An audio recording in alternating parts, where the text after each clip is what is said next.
Hey mi gente, otro capítulo más aquí de Caminando Dando, tu charla de derecho laboral para la gente a pie, sin incomodar a la empresa. Señores, los tengo más abandonados, estoy más perdido, yo sé, y vengo a traer un tema más viejo que todos ustedes van a decir, no jodas, hasta ahora vas a hablar de esa vaina. Sí, señor, sí, señores, señoras, voy a hablar hasta ahora de esto porque sí, porque pues todavía puedo hablar de eso porque todavía las reformas no han salido. Y como lo acabo de decir, voy a hablar de la reforma a la salud y a la reforma pensional. ¿Ya? Entonces, más adelantico yo les voy a traer son unos puntos de unas leyes que salieron en el 2021 que ustedes no conocen, ¿ya? Y que ustedes deben conocer. Creo que muchos de ustedes no conocen y que deben conocer, porque son temas que atañen directamente a la persona que trabaja, ¿ok? Entonces, bueno, vamos a empezar con las reformas. Vamos a hablar de la reforma a la salud primero. Antes de hablar de la reforma a la salud como tal, mi gente, en esta oportunidad hay que explicar cómo era la salud antes, cómo es ahora y cómo puede ser con la reforma. Entonces, para los años del 90, más o menos antes de que la ley 100 del 1923, que todos la conocen, antes de que saliera esa ley 100, funcionaba lo que es el seguro social. Salía como, o sea, la salud se prestaba como con el seguro social como tal. Es decir, que atendían a la gente dependiendo del estrato social o la profesión, o sea, dónde vivía y qué profesión estudió. Si era universitario, digámoslo así, si tenía título universitario. Entonces, estaba el seguro social que cubría a los trabajadores que daban una parte de su sueldo para pagarlo, más que todo, o sea, daban una parte, pero prácticamente daban era como la mitad. Pero bueno, más adelante les digo cómo es el cuento.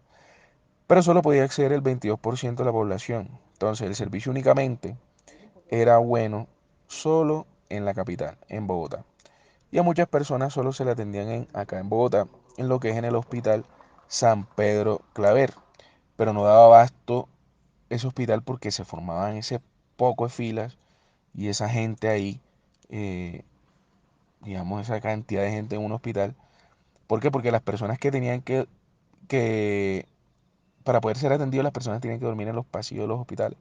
Pregunten a personas que vivieron eso en esas épocas, que no les estoy mintiendo, eso era así tal cual.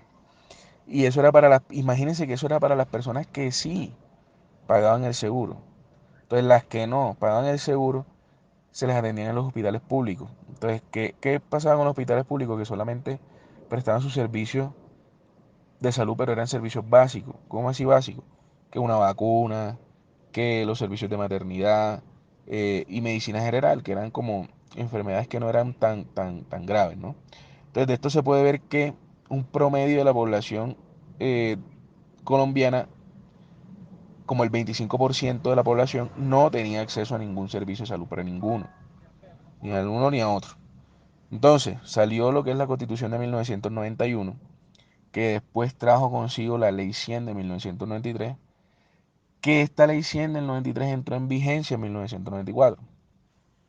Y con esta ley aparecieron las entidades promotoras de salud, EPS, por lo que los dineros de la salud la iban a administrar las EPS, entidades promotoras de salud, por lo que éstas tenían que contratar hospitales, clínicas y laboratorios, por lo que ese combo se llama, lo como ustedes la conocen, IPS, instituciones prestadoras de servicios de salud, la IPS. Entonces esta ley, la ley 100, también trajo consigo dos regímenes, o sea, dividió la salud como en dos, contributivo y subsidiado. El contributivo es aquel donde la persona aporta un porcentaje de su salario para la atención médica. Lo que ya todos sabemos, uno aporta un porcentaje, ya no es la mitad del salario, sino un porcentaje para recibir atención médica.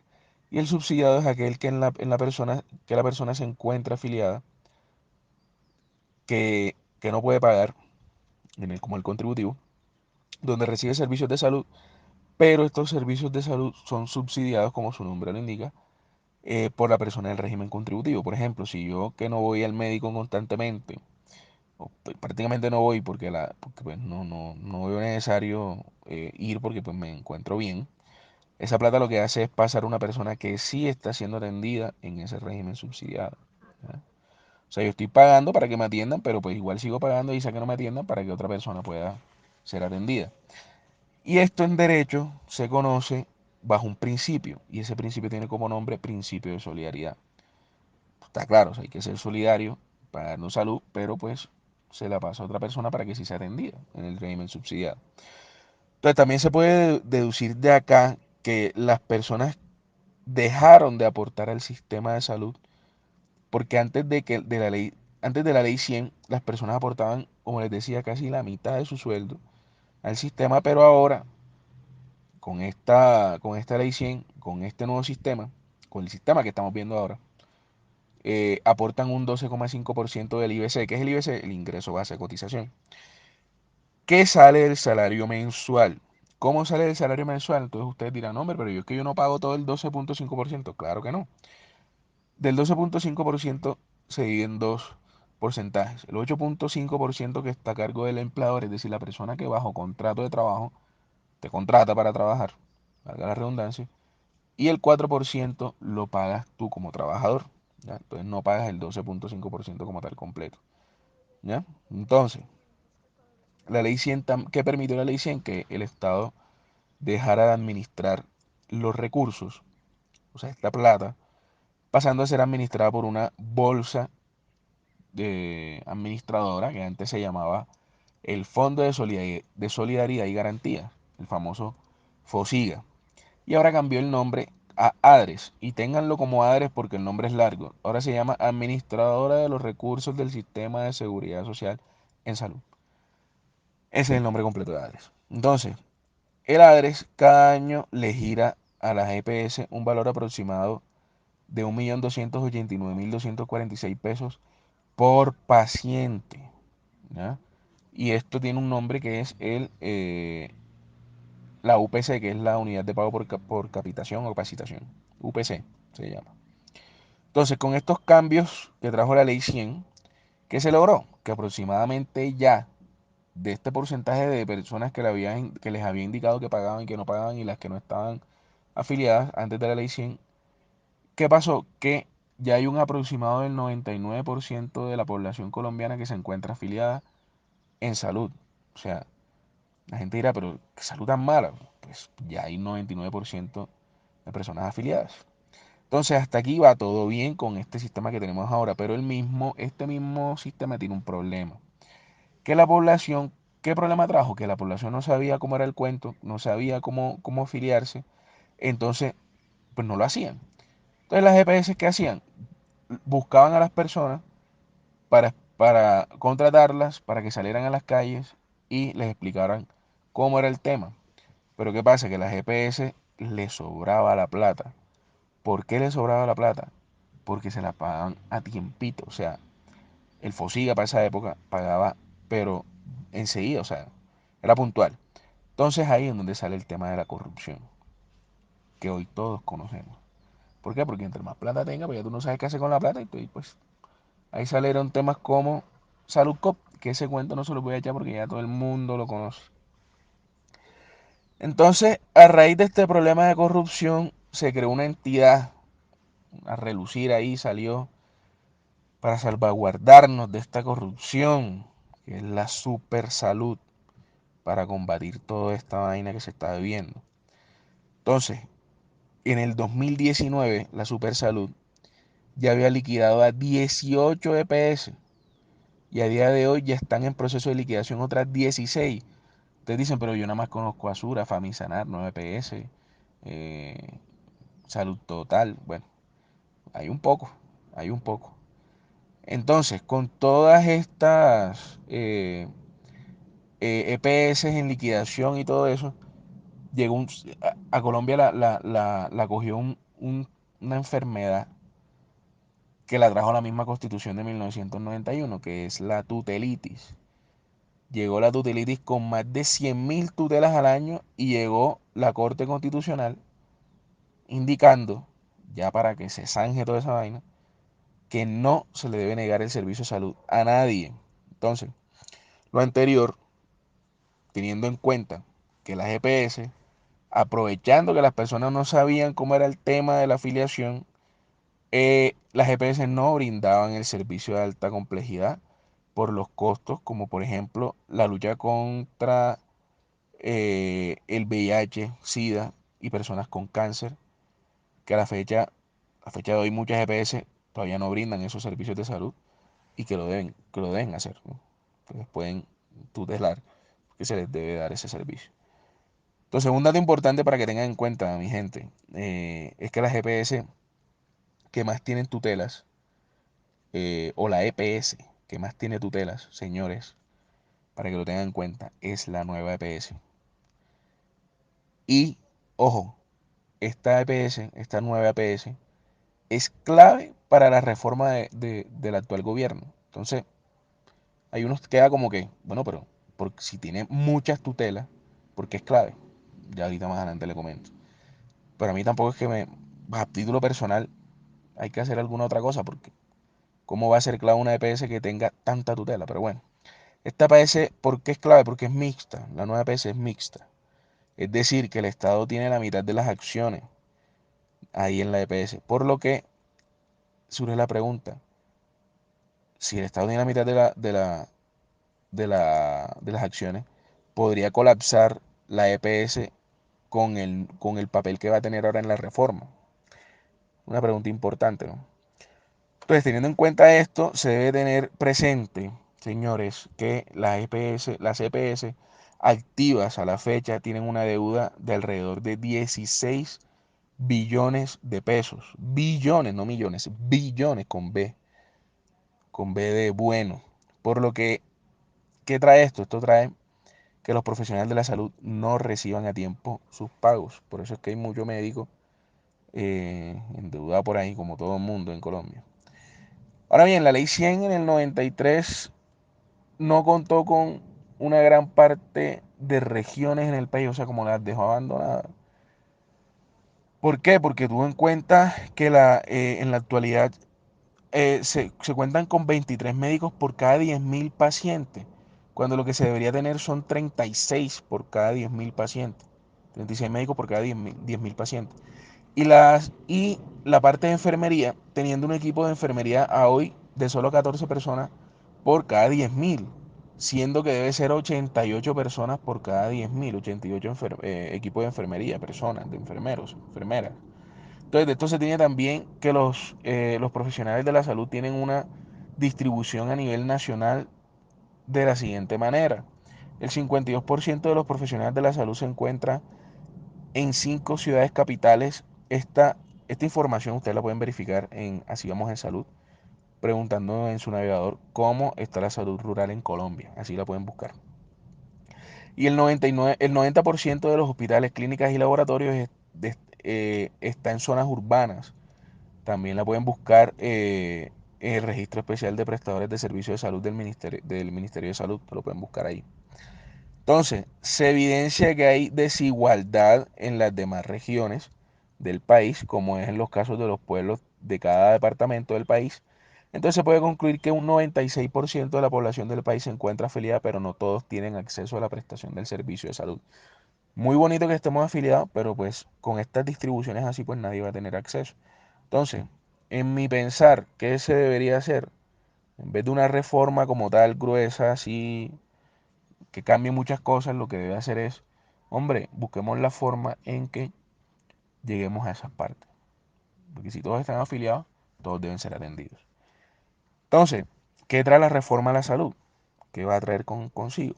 Las EPS no van a desaparecer, en teoría, porque las funciones que tienen las EPS se las van a quitar y van a pasar a manos del Estado. Eh, y esto, o sea, si va a pasar a manos del Estado, esto me huele a que vamos a echar para atrás de la ley 100. O sea, vamos a estar como antes. Entonces, bueno, hay que mirar a ver cómo sería. Entonces, las EPS van a quedar como con tres funciones. La primera, verificar que los recursos se les dé el verdadero uso que se les tiene que dar. Segundo, que se pueden convertir en IPS montando sus propios hospitales y clínicas, porque pues van a tener, la gente se va a afiliar más a las EPS.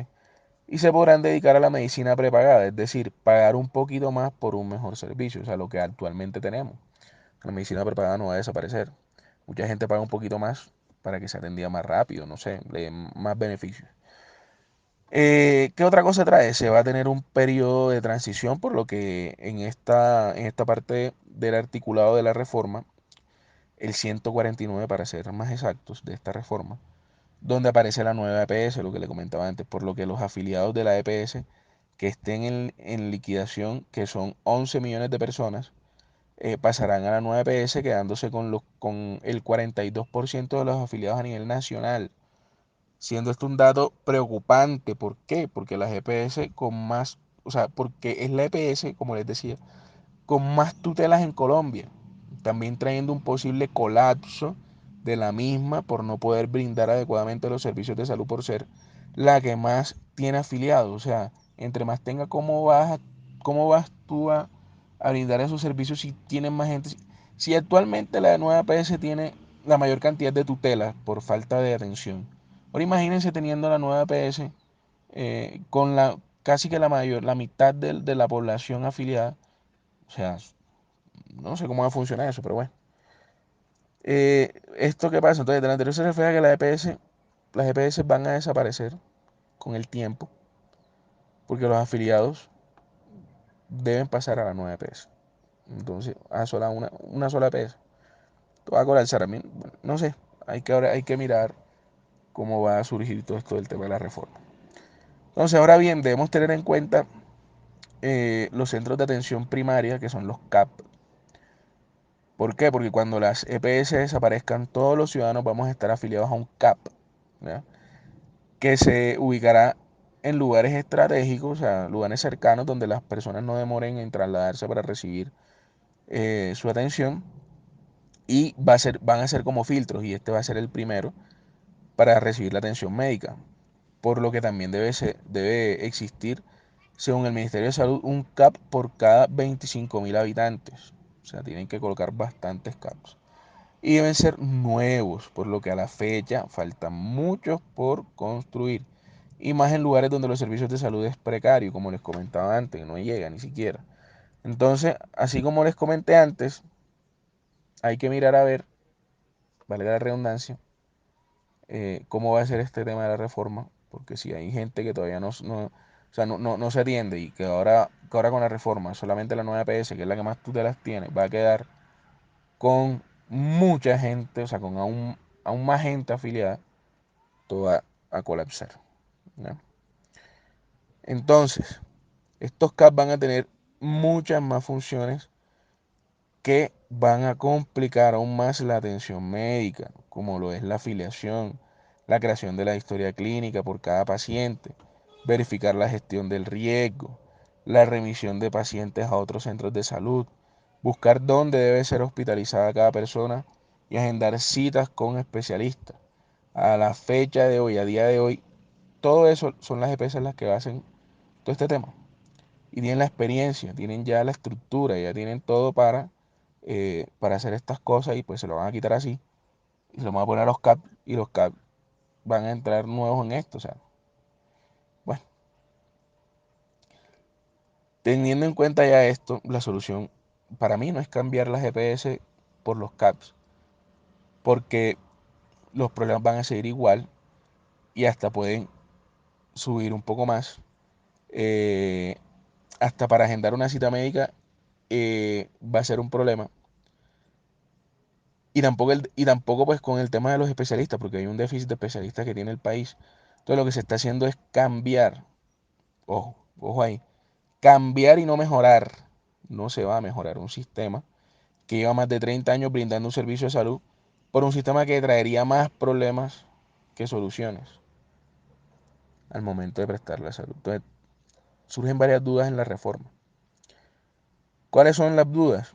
Uno, ¿cómo van a ser los pacientes para que no sufran en la transición de un sistema a otro? Como lo vimos al principio cuando entró la ley 100, la gente no se quería afiliar y pasó lo que pasó. ¿Cómo van a hacer que los pacientes con enfermedades bien complejas sigan recibiendo los mismos servicios con la misma calidad? ¿Qué va a pasar con las personas que no quieran cambiar de médico o tratante por el tema de la confianza médico-paciente? Ustedes saben que hay personas ya de la tercera edad, o personas que también tienen pues su confianza ya con el médico, Dice, no, yo quiero que me atiendan es Pepito Pérez, toda la vida me ha atendido Pepito Pérez, entonces pues ¿cómo va a ser eso? ¿Cómo van a hacer que los CAP tengan un sistema eficiente para remitir a pacientes a especialistas y a hospitales donde sí puedan recibir atención médica de calidad? O sea, todas esas son dudas que surgen y que tienen que primero analizar antes de lanzar una reforma que para mí, entrando gobierno nuevo, quiso hacer todo rápido porque sí. Entonces, pues, hay que primero hacer un estudio. Ahora bien, en el tema de la plata que se va a necesitar para la reforma, se tiene que hablar nuevamente del ADRES, porque el ADRES también va a sufrir un cambio, señores. ¿Por qué? Porque como esta es la entidad que administra todos los recursos de la salud, que se conforma de los pagos de las cotizaciones, es decir, los afiliados, los impuestos que se pagan a nivel nacional y un porcentaje del dinero que pone el Estado, porque el Estado también pone una plata. Entonces, como ya les había indicado antes, esa plata la ADRES las gira la EPS siendo un aproximado de 6 billones de pesos mensuales, garantizando que sea el mismo monto de dinero que se debe invertir en los pacientes sin tener en cuenta si ha aportado más o no al sistema de salud. O sea, eso es independientemente de lo que aporte. Eh, por lo que esta reforma lo que busca es que el ADRES envíe esa plata, esos 6 billones, a los hospitales, clínicas, laboratorios directamente y no a las EPS. Hasta aquí vamos bien, pues, con la reforma porque pues los dineros pasarían directamente a donde se va a aplicar el dinero, ¿ya? Y no va a pasar a la EPS pues, para evitar la corrupción. Pero, ¿qué va a pasar? Que esto se va a convertir en algo complicado porque si bien se va a girar directamente a los hospitales y clínicas, se harían por medio de oficinas de región, de la ADRES, que se van a regionalizar, o sea, es decir, van a separar todo el ADRES y lo van a sectorizar en cada región de Colombia. Porque hoy en día la ADRES es una sola.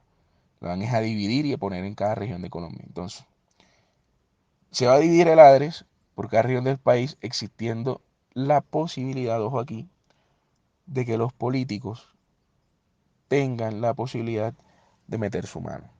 Porque como pues, ya va a haber plata en cada región por salud, imagínense. Entonces, un dato aquí, que a día de hoy los dineros no pasan por entes territoriales, porque oyeron, para que sepan aquí que la reforma lo que va a hacer es que va a pasar la plata de la salud por entidades territoriales, o sea, en cada territorio del país. Y nosotros sabemos cómo está Colombia con los políticos. ¿Ya? Bueno, entonces, ¿qué hace esto? Que la corrupción pasará entonces o pasaba por los políticos de las regionales y esto van a impedir que se preste bien un servicio de salud. Entonces, en la reforma se dice que ni los alcaldes ni gobernadores tocarían esa plata, porque eso lo dice la reforma. Pero hay un pero, valga la redundancia. Lo- estos políticos hacen parte de un consejo, escuchen bien, donde se encuentran sindicatos y trabajadores de la salud, donde se eligen a los gerentes de los fondos regionales de las ADRES. Imagínense. Hay como un filtro para que después mete mano ahí. Tienen un filtrico, pero pues igual lo pueden hacer. Me huele que hay más corrupción, pero bueno. Entonces esto va a traer más problemas y que la ADRES no contaría con los recursos necesarios y experiencia para administrar a pacientes y que reciban un servicio de salud de calidad. Bueno, hay que mirar esa reforma. Entonces, en cuanto a los medicamentos de los pacientes, en la reforma no queda claro qué sería con los medicamentos, dejando otro vacío en la prestación del servicio. Lo que sí se puede decir es que esa distribución se hace con las entidades como Cruz Verde y Audifarma, que son las que tienen contratos con las EPS y hospitales, para que se pueda hacer una distribución más organizada y que las personas tengan la entrega de los medicamentos, cosa que también debería mejorar porque es de conocimiento público, traída de la experiencia que muchos medicamentos no pueden ser entregados por temas de requisitos, Y es ahí donde entra nuevamente lo que es la tutela, porque no me entregaron bien el medicamento. Entonces esto va a traer otras preguntas. ¿Los pacientes no se verían afectados por la prestación de los servicios de entrega de medicamentos? Una pregunta. Otra pregunta, ¿se deben crear puntos de entrega de medicamentos? Yo creería que sí. ¿Cuál va a ser el monto que necesita el Estado para colocar estos nuevos puntos de entrega? Más plata, imagínense. Lo anterior se resume en que eh, se necesita más plata para poder hacer todos estos cambios. Más plata y más plata y más plata. Entonces, la reforma también trae consigo un tema que se llama Registro Único de Información. Esto a mí sí me parece, porque es un tema ¿qué pasa? Actualmente las historias clínicas están como divididas entre, por ejemplo, si yo estuve afiliado en una EPS y después me pasé a otra, queda en una EPS y queda en otra, y si voy a una IPS, ya no EPS, sino IPS, a mirar el tema de medicamentos y todo esto del tema de atención, también ellos van a tener un pedazo de la historia clínica, entonces queda como dividida como tal esa historia clínica, entonces es más como el trámite hay que hacer para estar buscando cómo ha sido tu historial de salud. Y eso es lo que complica más. Esto es lo que trae esto es unir y que sea una sola historia clínica a nivel. O sea, trae como un sistema para que esa historia clínica sea una sola y que todas las EPS y todas las IPS puedan acceder a ello, pues, obviamente respetando los derechos a la información y a la privacidad y todos estos temas de derechos fundamentales. Ahora, el sistema de salud no va a ser gratis para todos, por lo que las empresas y empleados van a seguir cotizando con el porcentaje que a la fecha se está haciendo, pero va a haber unas diferencias, que es que cuando la persona cotiza lo hace directamente a la APS, a día de hoy, pasando con la reforma a cotizar directamente al ADRES, por lo que el régimen subsidiado no se tocará, o sea, ese régimen va a quedar ahí. También la reforma quitaría lo que son las cuotas moderadoras, quitando el pago de una cita médica. Parece bien, pero se debe dejar claro, tengamos aquí en cuenta que es el CAP, que es lo que se va digamos, a poner de moda con la reforma. El CAP es quien va a autorizar el trámite, ¿ya? Entonces, ¿qué traería? Esto traería que todo el gasto público aumente y se tenga que hacer otra reforma como otra reforma tributaria, que todos los años hay una reforma tributaria, que ya se volvió costumbre hacerla año por año, eso como es costumbre aquí en Colombia, y que los colombianos paguemos muchos más impuestos para financiar un sistema de salud, que lo que hay que hacer es mejorarlo, no cambiarlo, lo que ya les estoy diciendo hace rato. Estas cosas hay que mejorarlas, no cambiarlas, ¿no? Eh,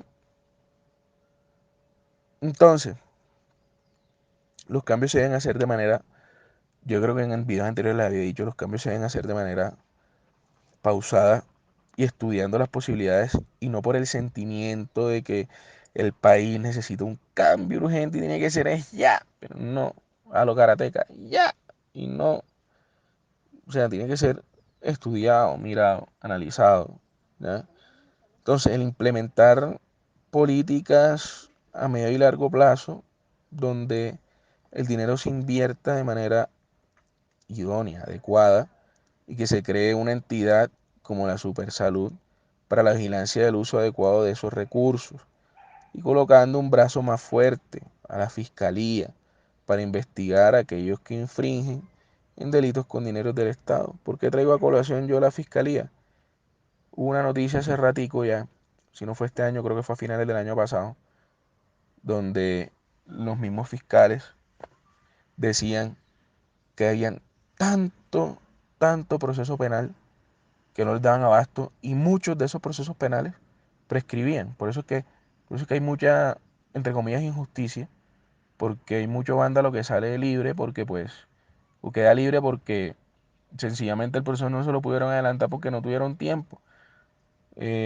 Recuerdo que entrevistaron a una fiscal y era prácticamente la fiscal y un ayudante en una oficina que era un cuarto repleto de expedientes de procesos penales.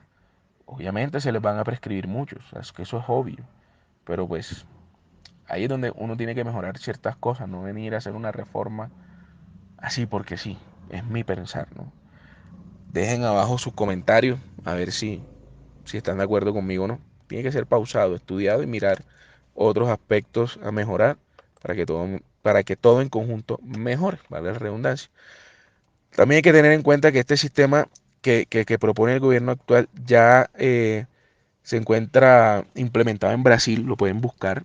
Brasil ya lo implementó o tiene implementado un sistema similar donde una gran parte de la población se tuvo que pasar allá en Brasil a un sistema privado porque lo que acá se llaman CAP, eh, lo que se aplica en Brasil, que acá se llamaría CAP, no dieron abasto en el régimen de transición. Entonces, la medicina prepagada se va a convertir en algo mucho más beneficioso porque va a ofrecer una mejor atención al ciudadano y una mejor prestación del servicio. Entonces, el- la salud prepagada va a seguir existiendo y hasta la pueden tirar más cara por lo que muy probablemente vayamos a estar sufriendo. Entonces, como va a ser más beneficioso por el tema de prestar un mejor servicio de salud, eso trae también que las personas gasten más en salud y esto aumentaría lo que es la pobreza. Ustedes se preguntarán, "Eche, ¿pero por qué?" Sencillo, porque aunque ustedes no lo crean, la población debe hacer que el dinero circule para la economía del país y si solo se centrara en gran parte en invertir para la salud, algo que moralmente no está mal, pero si lo ven bien, muchos de los colombianos pagan salud y tienen años que ni la usan, como es mi caso, haciendo que paguen más para su futuro médico, o sea, para un futuro, o sea, meten plata ahí para un futuro y años ahí pagando. Entonces, por si, como, si no lo han visto, o sea, si no se han dado como cuenta de esto, sería el negocio redondo tal cual para el sector privado. ¿Por qué? Porque recogen plata, recogen plata, recogen plata, pero no atienden. ¿Ya? Pero bueno, ahí está mi gente el tema de la reforma a la salud. Ahí les dejo esas inquietudes. Miremos a ver qué se puede hacer. Dejen abajo sus comentarios. Ahora pasemos a la reforma pensional. Este capítulo va largo porque quiero hablar de las dos reformas en un solo para pues después traerle capítulo a capítulo las leyes que les quiero traer. Reforma pensional, mi gente. Entonces, para poder entender la reforma pensional, vamos a aclarar cómo es el actual. Para que no nos escucharon el podcast anterior, ya yo había explicado cómo este es el tema que se divide en dos. El público que lo administra Colpensiones y el privado que es el administrado por las entidades como Escandia, Protección, Colfondos y Porvenir, eh, ejemplos, ¿no? Porque son las llamadas AFP, Administradoras de Fondos de Pensiones. Entonces, en Colpensiones te puedes pensionar a los 57 años si eres mujer o a los 62 años si eres hombre, teniendo para esto un total de 1.300 semanas cotizadas, con 57 y con 62. Igual, 1.300 semanas, hombre y mujer. Y esa pensión que te llega también llamada mesada pensional, porque la recibes todos los meses, porque es cada mes que lo recibes, la calculan con los últimos 10 años cotizados en Colpensiones. Y en los fondos privados, como ya les había contado en anteriores podcasts, es un fondo de ahorro que tú metas la plata ahí como una alcancía, por lo que te pensionas con 1.150 semanas. Por eso es que antes decían, ay, es que si me voy al privado me pensiono más rápido. Ujú, ajá. Entonces, si con eso que tú ahorras cubres el 110% de un salario mínimo, se te calcula también con la expectativa de vida que tenga la persona y por eso es que esa plata va variando, se va modificando esa plata. Entonces, como ya sabemos que es lo cotidiano, ¿no? Muchas personas no alcanzan a reunir los requisitos.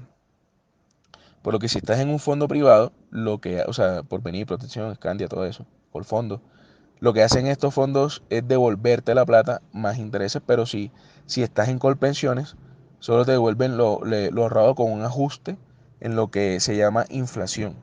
Y ya, no más. Entonces, de lo anterior se ponen en la mesa tres problemas. Primero, muy pocas personas se pensionan en Colombia, es decir, de 4 adultos mayores que cotizan, solo uno es quien tiene una pensión. Colpensiones es un fondo que le está costando demasiado al Estado, mucha plata. Entonces ustedes se preguntan, ¿por qué? Porque primero es que hay poca gente cotizando en este fondo, alrededor de un 50% de la población cotizante. Y segundo, de ese 50% que lo podemos tomar como un 100%, o sea, ese 100%, no lo que fue un 100% de la población, el 81% cotiza sobre un salario mínimo. O sea, mucha gente por un salario mínimo como tal no aguanta. Entonces, por lo que solamente, esa es solamente la plata de ese 81% que tiene Colpensiones para pagar la pensión de las personas que sí llegan al punto de pensionarse. Entonces, como no alcanza esa plata, tiene que tocar la plata de los impuestos para poder seguir pagando las pensiones. Por eso es que el Estado tenía un déficit de 42 billones de pesos nada más por pagar pensiones, nada más, solo por eso. Y tercero, hay una pensión que se les llama las megapensiones. Son esas pensiones que tienen un valor bastante grande y que todos somos los que estamos pagándola.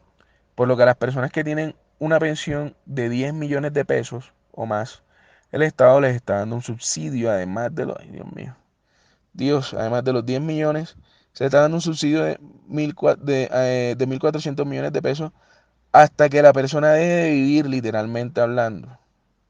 O sea, bueno. Entonces, como el sistema de pensiones en general hay un aproximado de 15.645 personas que reciben estas mega pensiones, multipliquemos ese valor, multipliquemos ese valor con los subsidios. Súmale, multipliquemos el valor, multipliquemos los 1.400 millones. Tenemos es que es un poco de plata, o sea, es un poco de plata. Ni te voy a dar la cifra, te lo voy a dejar de tarea. Entonces, para este último punto es que se ve necesaria una reforma pensional, porque obviamente yo sí estoy de acuerdo en una reforma, pero no para aumentar o disminuir la edad o para aumentar o disminuir la semana, no, más estructural, ¿no? ¿Por qué? Porque se está filtrando la plata por ahí donde la plata está saliendo por ahí, por donde le estoy comentando.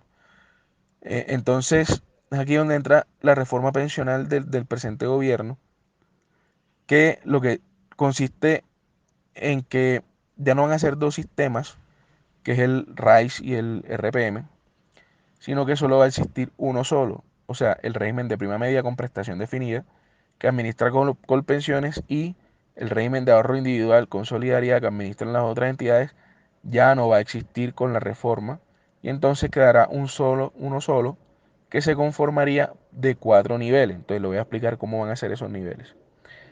El primer nivel es el nivel solidario, donde entran los adultos mayores de 65 años que están en pobreza extrema, por lo que este pilar busca es garantizar una plata mensual, más o menos como 223.000 pesos, que, bueno, en campaña nos habían prometido 500.000, pero bueno. Acá es donde aparecería lo que es el DPS, que es el Departamento para la Prosperidad Social. Y la plata para financiar este nivel saldría del presupuesto general de la Nación y el Fondo de Solidaridad, que ya existe, porque este fondo ya existe porque se financia con el 1 o el 2% que sale de las megapensiones. Pero la reforma lo que haría es aumentar el 2 y 3%, y también saldría de las personas empleadas que ganen más de 4 salarios mínimos. Porque al día de hoy estas personas solo dan el 1% y pasarían con la reforma a dar el 2%. Y las personas que ganen más de 16 salarios mínimos pasarían a dar el 2% y un aporte extra entre el 0,2 y el 1%. ¿Ya? O sea, serían como el 3% que empezarían a aportar. Segundo, el otro nivel sería el semicontributivo. Se llama así, semicontributivo. Donde van a estar las personas que no cumplieron con los requisitos para pensionarse, pero cotizaron 150 y 1.000 semanas. Entonces, lo que hace la reforma es calcular el dar esa plata con la inflación más un 3%. Esto de lo que alcanzó a ahorrar, y no le devolverán la plata de un solo como se hace actualmente, a que tú vas y la pides y pum, te la dan, no, sino que se dará mensualmente, te la van a ir dando como de a gotas, hasta que dejes de vivir, y sería más o menos un 80% de un salario mínimo. O sea, con el salario mínimo le sacan el 80%, son como, o sí, 800.000 pesos, más o menos, cerrando lo mío. Saliendo la plata del mismo presupuesto general y de los mismos aportes que hicieron las personas para poder estar en la categoría de este pilar. Ojo que el Estado va a seguir poniendo plata y más plata y más plata. Ya pasamos a de la salud, donde va a haber mucha plata que va a poner el Estado igual. Y tercero, el otro nivel es el nivel contributivo, donde estaríamos las personas que son empleados formales, que tienen un contrato, o las personas que son independientes que pagan su cotización de manera mensual, pero el cambio de la reforma que trae en este nivel es, bueno, tiene un cambio como tal más preciso, que es, si gana 3 salarios mínimos para abajo, se cotizaría obligatoriamente en Colpensiones, es decir, el régimen de prima media con prestación definida. Pero si ganas más de 3 salarios mínimos, pasarías a un fondo privado con el excedente, con un excedente, como así, hasta el 3% del salario que llega a 3 salarios mínimos llega a Colpensiones, y el resto, por pasar de 3 salarios mínimos, pasa a los fondos privados. Entonces acá a unas personas, y no a todas, se les dará la opción de una pensión anticipada si alcanzó a cotizar más de 1000 semanas, por lo que le dan la pensión como si hubiera llegado a las 1300 y no solamente a las 1000, y mensualmente se le hace el descuento que hacía falta para llegar a las 1300. Pero si la persona alcanzó a llegar a 1300 semanas, se le da una pensión de por lo menos un salario mínimo, pero tengan en cuenta que cada persona es diferente, por lo que el valor va a variar, ¿no? Ahora bien, en este tercer nivel está el componente del ahorro individual, ahí en este mismo que le estoy diciendo, que ya existe, ¿no? Con los regímenes privados, con fondos, Scandia, bueno, todo esto. Por lo que es acá donde viene a cotizar, va a cotizar el excedente que les había dicho antes, que es cuando excedan de los 3 salarios mínimos, por lo que existen dos aportes.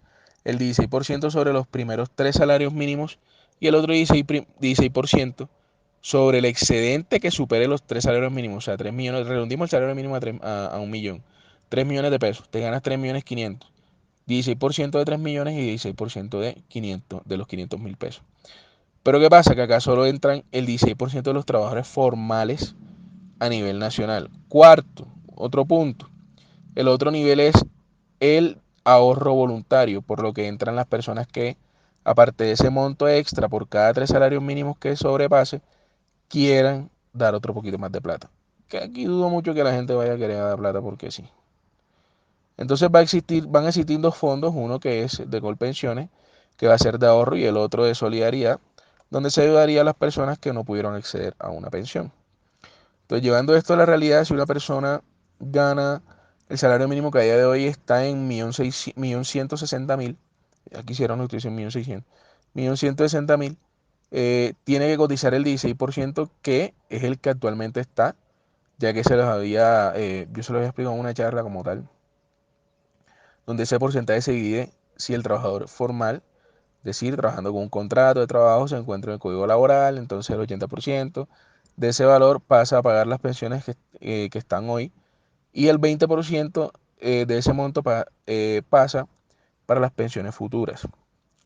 Ahora, si gana 4 salarios mínimos, se saca lo que equivale a 3 salarios mínimos, y a este último se le saca el 16% para la misma pensión, ya que ya como les conté, las presentes y futuras, o sea, las pensiones presentes y las pensiones futuras, eso sí, con el mismo porcentaje, y el salario mínimo que sobra, se saca el porcentaje que va a los fondos privados.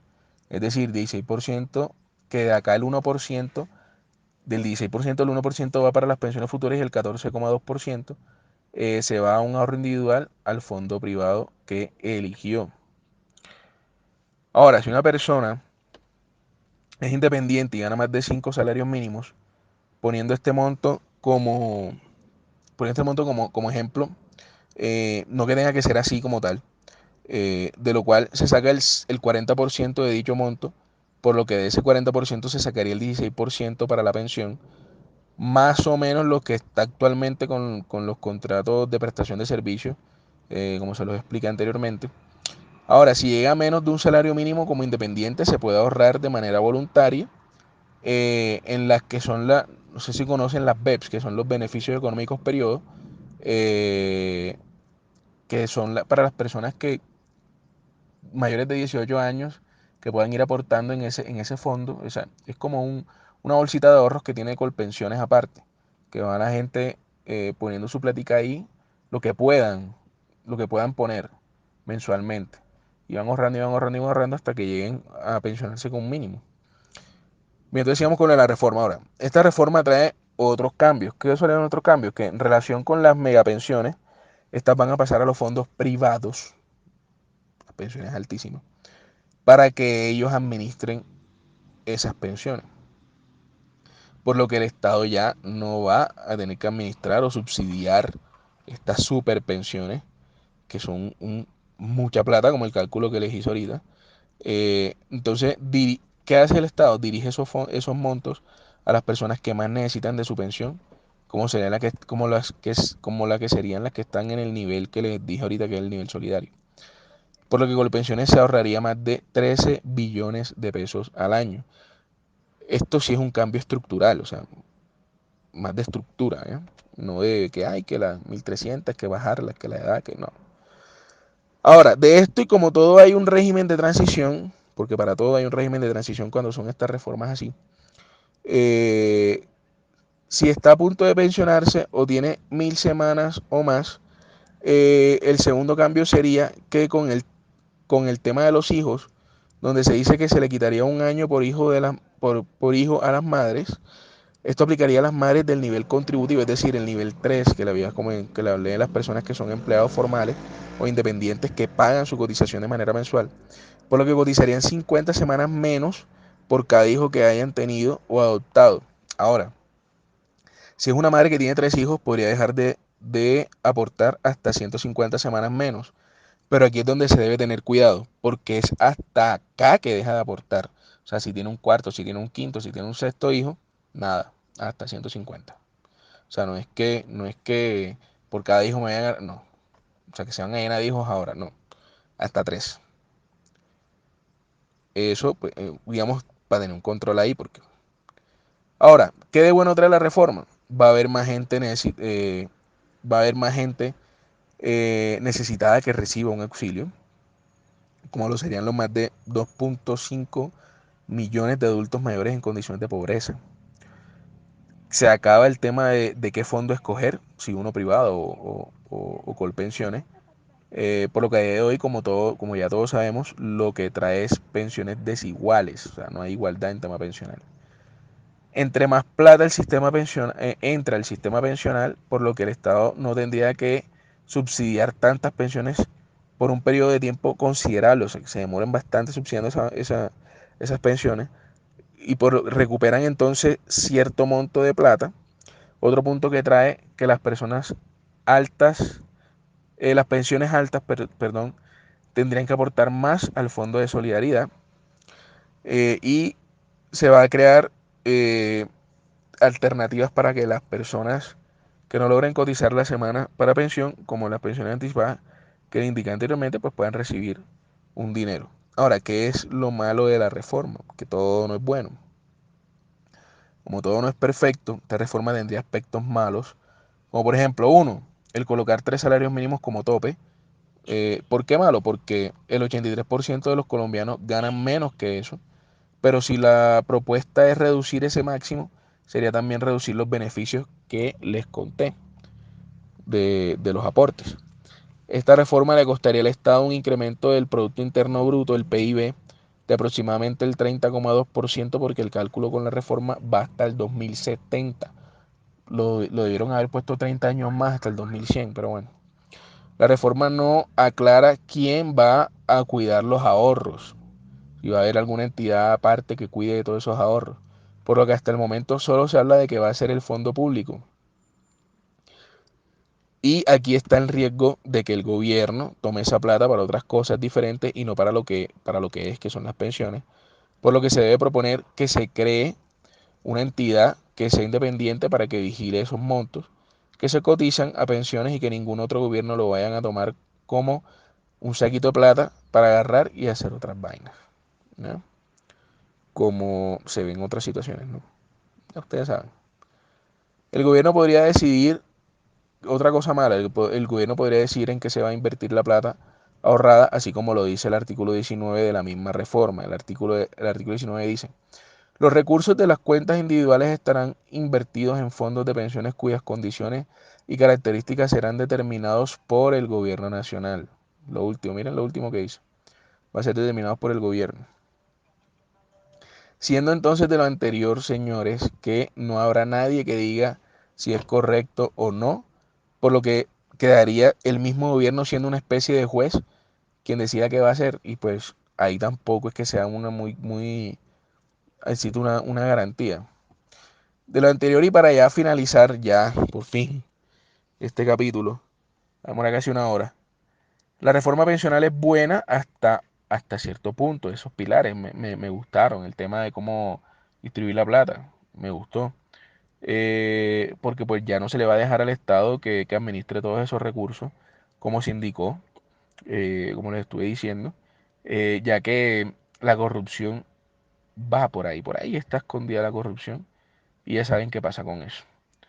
Y tampoco se debe dejar que decida en qué se va a invertir, porque de los fondos privados hay una extralimitación, los fondos privados de poder, por parte del gobierno, siendo que ya la misma reforma indicaría cómo funcionarían los fondos y que sea la misma persona contribuyente quien decida cómo colocar su plata. O sea, entonces por eso, mi gente, como ya les había dicho, los cambios sí hay que hacerlos, pero no con una rapidez, no así por tema de celeridad, así como todo el mundo que quiere el cambio ya, y así las cosas no son ya, sino de manera pausada, pero pues hacerlo de manera pausada y segura, y haciendo las cosas con tratar de que esas cosas, así como se hace en un estudio, que salgan con los menos errores posibles.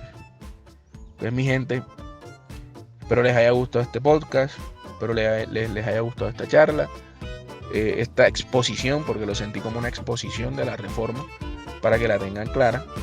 Y nada, estoy pendiente con lo de las leyes, que la verdad sí quiero publicarlas y que ustedes sepan de qué se trata. Y espero les haya servido esta exposición de la reforma, ya después de haber pasado un montón de tiempo, pero bueno, aprovechando que todavía no se han aprobado, sáquenle provecho a este audio, a esta charla, y bueno, nos estamos viendo y quedamos pendientes para las leyes que yo sé que van a ser de mucho interés para ustedes. Chao, chao, mi gente.